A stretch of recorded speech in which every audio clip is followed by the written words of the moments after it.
Istanbul is Turkey's largest city. It's the heart of Turkey's business and cultural life. The country's largest port and home to more than 12 million people.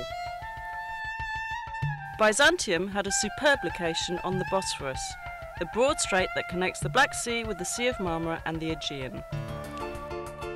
Roman Emperor Constantine I chose Byzantium as his new imperial capital. He ordered his builders to construct a great city of wide boulevards, spacious public squares and grand palaces. It was designated as the New Rome in 330 AD and named after him, Constantinople. 2 centuries later, in 537 AD, Emperor Justinian the Great inaugurated his greatest building project, the Church of the Holy Wisdom, or Hagia Sophia. Set on a hill overlooking the Bosphorus, right where the pagan temple of Byzantium once stood, the great church was the largest and most magnificent building in the entire world at the time. The Byzantine Church of the Holy Saviour of Ankara, built in the 11th century, is very different. A small, beautifully decorated church that was built as the centre of a monastic complex. Located near the city's massive land walls, it boasts the finest Byzantine mosaics in the entire region. The frescoes in the Paracelsian chapel were the product of a new Byzantine art movement, which paralleled the Italian Renaissance. The church is now a museum.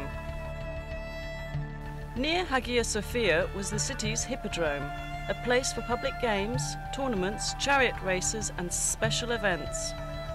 Along its spina, or central dividing line, are the great relics of the past. An Egyptian granite obelisk brought by ship from the Nile. A bronze serpentine column, once topped by 3 serpent heads. The column of Constantine, which in Byzantine times was covered in plates of gleaming bronze. The armies of Sultan Mehmet II conquered the imperial city in 1453, putting an end to the Byzantine Empire. The Ottoman sultans beautified their new capital, constructing great buildings that rivaled those of the Byzantines. The Blue Mosque, built by Sultan Ahmet I in 1616, was set next to Hagia Sophia so that people could compare the 2 artistic achievements.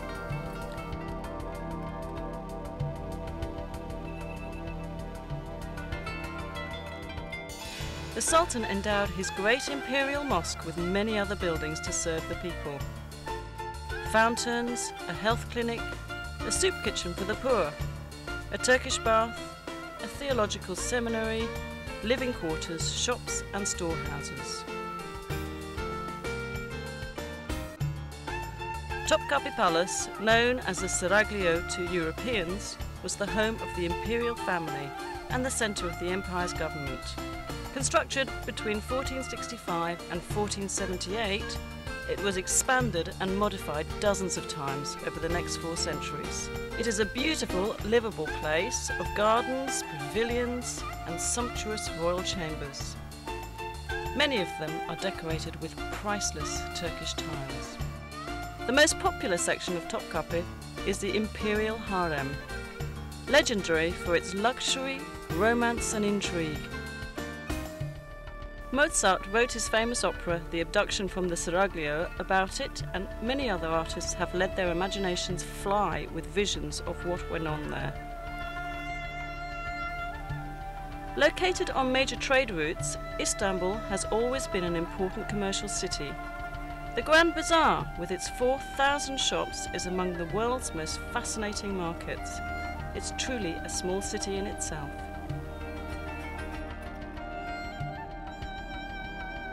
Nearby on the Golden Horn is the Egyptian or Spice Bazaar, known in Ottoman times as the place to buy exotic spices and herbs to be used in cooking or as traditional medicines.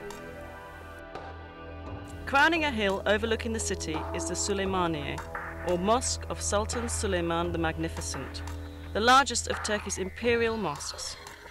Built for the empire's greatest sultan, it is the masterwork of Mimar Sinan, Turkey's greatest architect. The region around Istanbul is filled with fascinating places to visit on day trips. Take a fast ferry boat voyage south across the Sea of Marmara to visit Iznik, known in ancient times as Nicaea. Iznik is known today for its agriculture, but it has a deep romantic history.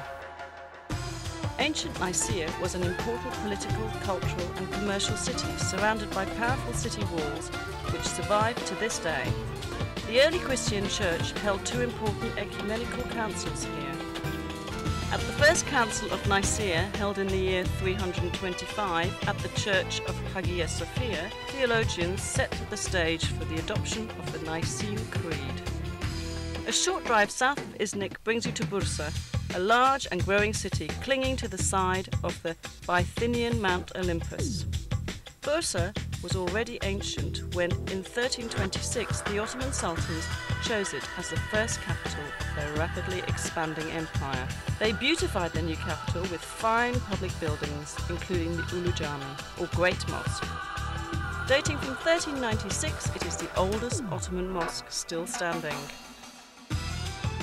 A quarter century later, the Green Mosque was built. Its style is different from that of the Arab-influenced Ulu Cami.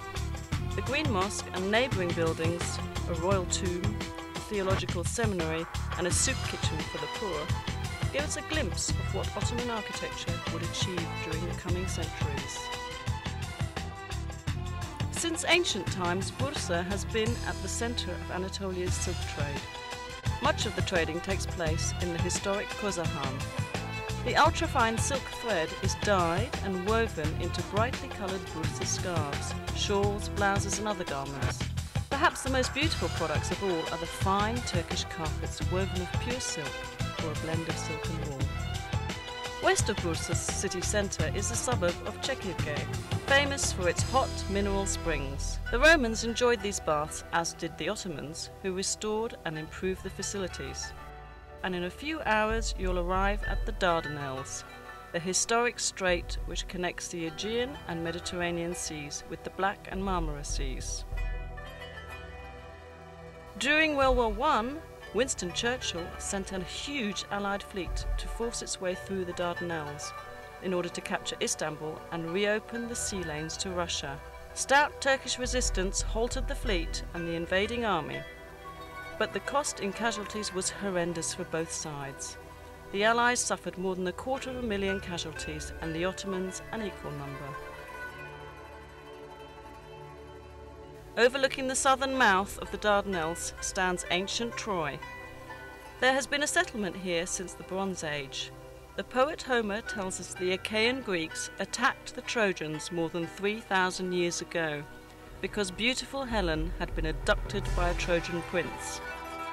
Modern historians believe the 10-year war was probably fought over control of the Dardanelles. Whatever the cause, the Trojans lost.